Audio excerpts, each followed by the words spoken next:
Direct from the fabulous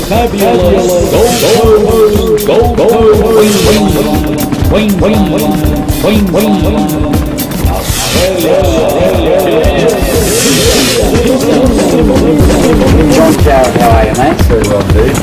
Cara, how are you? Thanks, good, thanks. Looking back, we're here at the Gold Coast Film Festival. We've got another celeb here, Mr. David Hill. Hey guys, and welcome back to Surfaroo. We've got a really special celeb all the way from Kiwi land.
Hey guys, welcome. I'm Peter Surfaroo.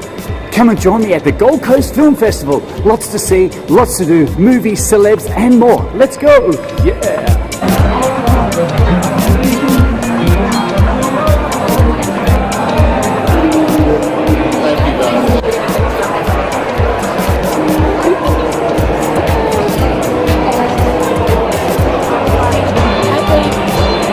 Kia ora, Pete. From New Zealand. From the Maori of New Zealand, greetings, salutations, felicitations. G'day, mate. Hey guys, and welcome back to Peter Surfaroo. We've got a really special celeb all the way from Kiwi land, Tim Morrison. How are you, mate? Very good, buddy. Just swam in from New Zealand. Cool. Yeah, a couple of hours swimming. Didn't take too long, but I got here, buddy. Now, mate, Yes. Once Were Warriors. Great movie, mate. 20 years ago, that film. Wow. Now. So it highlighted the fact that movies can transcend cultures, you know what I mean? Have a pretty good response from Australia to that film, especially amongst all those tough Queenslanders up there. They kind of took a liking to my character. But yes, I was 36 at the time, and Once Were Warriors, funnily enough, I wasn't even supposed to play the lead. It's funny how movies work out. I auditioned and met the producers and all the people, and I ended up with a minor role as a policeman. Wow. Then that moved to another role, and then at the last minute the director came to see me and said, look, I'm going to make you Jake. You need to put on some weight and get a little bit angry, and Fortunately for me, my agent at the time was a pretty tough Scotsman. His name was Robert Bruce. Robert the Bruce. He was ex-wrestler too. So he took it on himself to prepare me. Mate, now, how long did it actually take to film this whole... Well, with our extensive, huge budgets we have in New Zealand, I think we shot the film in just under 5 weeks. Wow, that's amazing. And that's pretty tight. We did go back and shoot a couple of little pickups the following week, but it was one of those films that were fortunately contained to a number of sets, interior of the house. And the woman who played my wife, Beth Hecke, she put on what I'd say was an Oscar award performance. What a powerful performer she was. And at the end of the day, it was a matter of a lot of us having to meet her energy, meet her potent emotional energy. She had a well that she could draw on quite easily, and there was no other woman for the role. For my part, I had my work cut out, so I just got stuck into my job, went home every night. And about the last week of filming, I remember just starting to relax a bit, but I certainly had my work cut out. And again, that kind of film sort of got me recognised. Yep. And it opened a few doors in Hollywood. Mate, so where have you gone from there? Well, I did a number of Hollywood films after that. One major big one? My first major film in Hollywood was with Pamela Anderson. It was called Barbed Wire. And there were 2 highlights in that movie, and I wasn't one. But from there, that led to another movie with Brando, The Island of Dr. Moreau, which we shot up here at Queensland. Had a wonderful time with all the Australians up there, and good old Cairns, and Innisfail, is it? Innisfail, yeah, Daintree, all around there. Yeah. But I had to wear a lot of makeup for that film. From there, I went to Speed 2 with Sandra Bullock on the ship. I crashed the ship into St. Martin, managed to do that. That was a huge budget, that one. And of course I was on Star Wars. And I guess I owe a lot of those kind of roles and recognition to the film Once We're Warriors. That kind of launched me and gave them confidence, and gave me confidence as an actor as well. So Star Wars, of course, I think my last Hollywood film was The Green Lantern. And I played Abensur from another galaxy. So I guess I'm privileged that as an actor I got to work in 2 galaxies and got to work here on Earth as well. So, cool. So you're moving on to bigger and better pastures, mate. Now, yes. Hometown for you in New Zealand, because we do go to Stratus over there. Yes. My hometown is a place called Rotorua. Rotorua, right? A smelly place. Yes, it is. Very sulfuric acid all over the sulfur coming out of the ground. We have the geysers. We have the hot pools. That's beautiful. After a day swimming. I fell asleep there once and never woke up again. No. Yeah, so you got to watch out when they start adding the greens in the hot pool. You know you're going to be on the menu. So yes, we had this wonderful. We had about 8 or 10 lakes. We had a lot of forests. We had rivers. The ocean's not so far away. So it's it's got a bit of everything. A lot of nature there, and of course that, as I was saying earlier, those mineral pools are just great for these big muscles of yours. Now, mate, talking about muscles, yes, you don't look too bad yourself, mate. No, so you've been in the training a bit. You used to do a bit of fighting or something. Well, I had to for the movies. Yes. When you're in our game, you have to sort of keep on top of it. Keep simmering, I say. So when you got to turn the heat, it's good just to turn it up from simmering. You don't have to go from cold. So yes, sometimes with a face like mine, I'm always kind of cast as the bad guy, and sometimes you get beaten up or blown up, and it'll be nice to live to the end of a movie too one day. Now, mate, talking about fitness and training, we've got a world champ on our hands shortly, Alex Lapeo, mate. Now, hopefully you can meet the man. Oh, I'd love to meet Alex. He's on our way. He's going to be fighting for the big title. Mr. Klitschko. And taking on the big Klitschko. Yes. He's got his work cut out. So, mate, what's the plan there? He's going to have to. We're going to have to do. I have to go speak to him. You do, mate. Speed. He's going to need a lot of speed. Yes. And to beat that Klitschko guy, he's going to have to come off the line, rip to the stomach, and over the top with a few crosses. That would be my advice. Mate, you got good advice there, mate. Yes, I think he needs it. Speed. Because if he does win this, mate, world champion, New Zealand. Yes, Samoan brother too. Yeah, that's good stuff, mate. Well, mate, I know you're busy, man. Thank you very much. Thanks a lot for being on the show, mate. Thank you very much, Pete. Yes, bro. Great job out there. We'll catch you next time.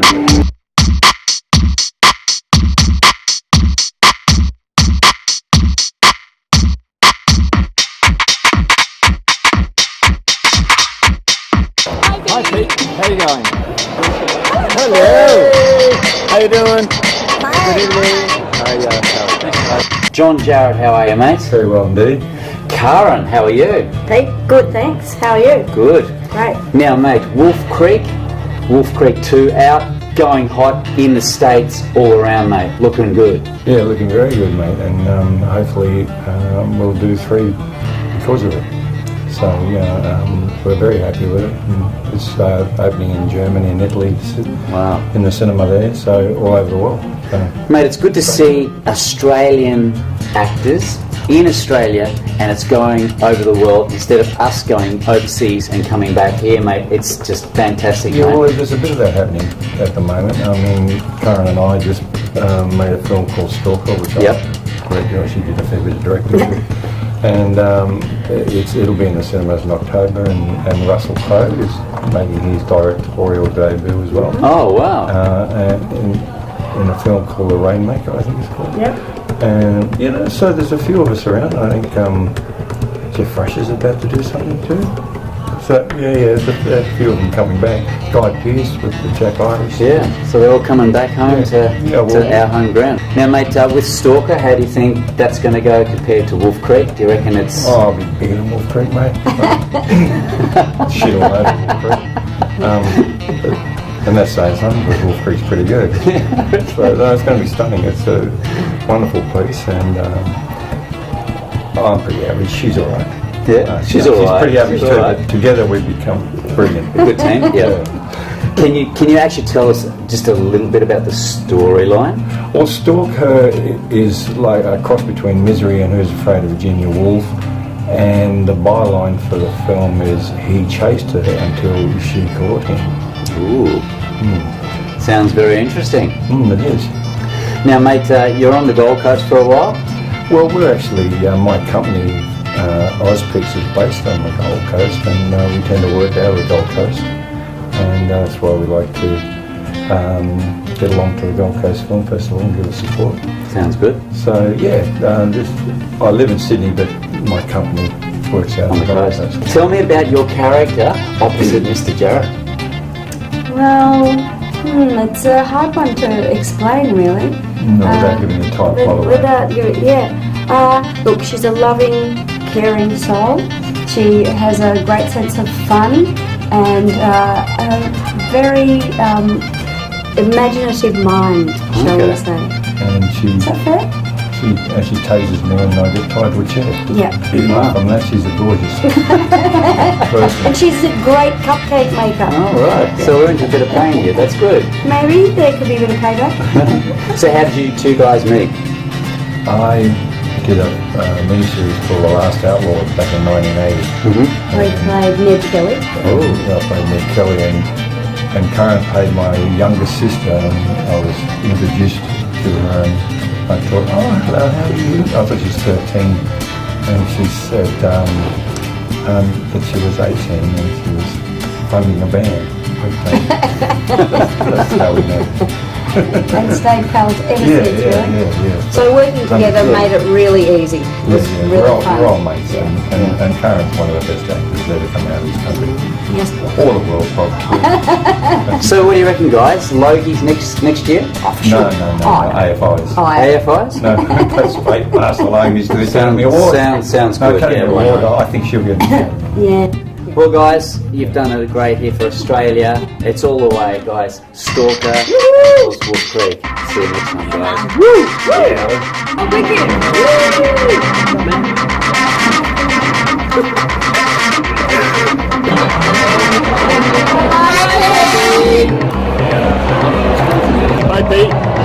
Hey guys, and welcome back. We're here at the Gold Coast Film Festival. We've got another celeb here, Mr. David Gould. How are you, mate? Good, thanks. Good.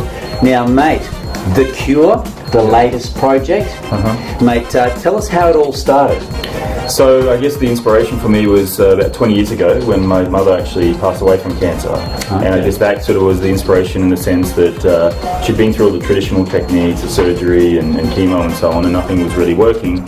So I had the opportunity then to look at alternative medicines and see what was out there, and she eventually passed away, unfortunately.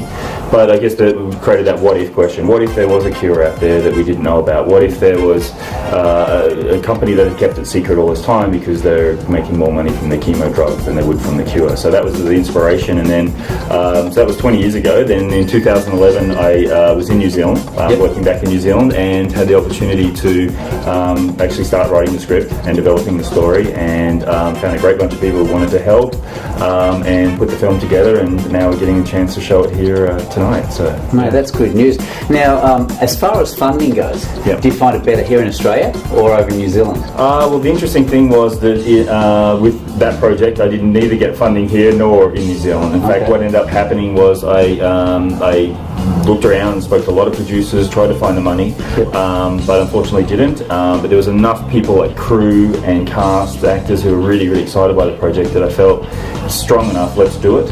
And from that, I just made the call. I went, okay, mortgage the apartment and make the film. So it was a big risk. You throw the dice, give it a try, but I really felt like that was necessary because it was a great idea and a great project. And I think the key thing is that if you believe in it, and as I did with this project, the people came on board. So, Mate, that's good. Now, as far as your background, I mean, because you're sort of handling everything, you know, production, getting it up there, you know, money-wise, everything.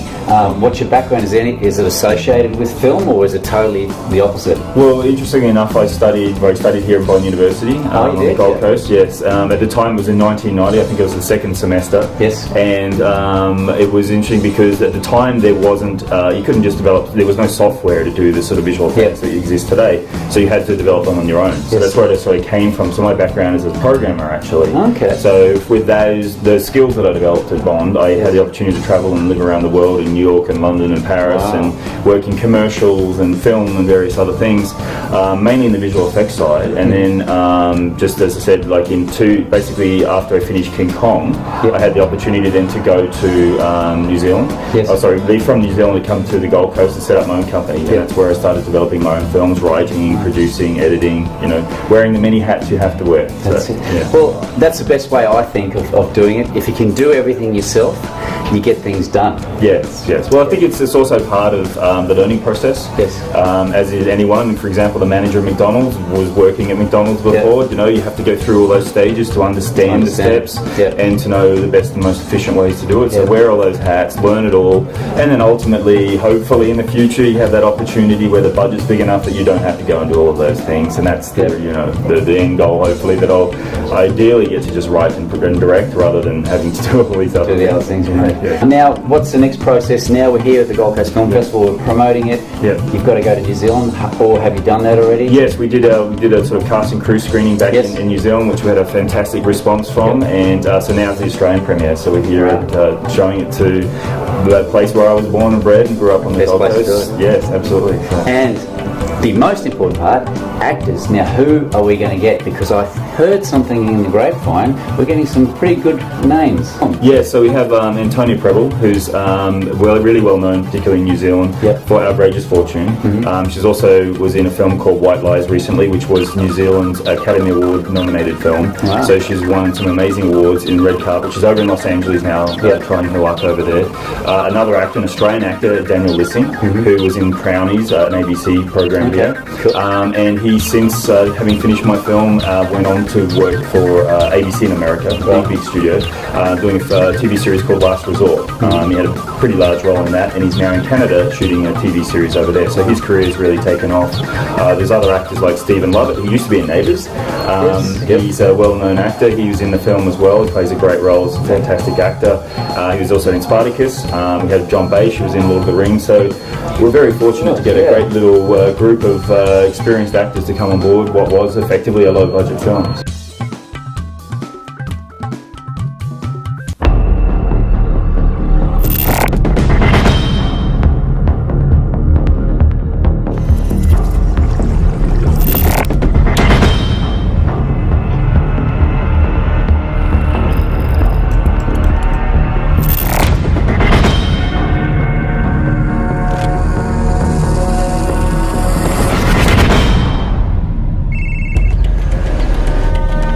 starting human trials in 6 weeks.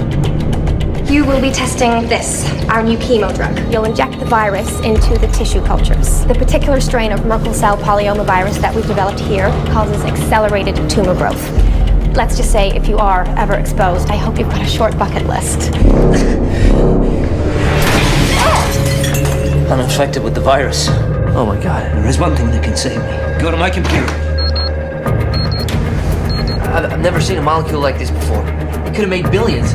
We already make billions. If the cure for cancer was ever released. No one would need our chemo drugs. How are you doing? I am releasing it! I've got a job for you and your team.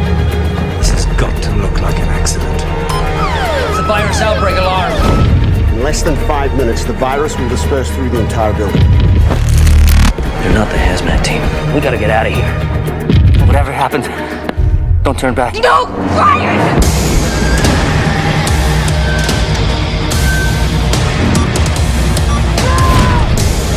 Break every rule!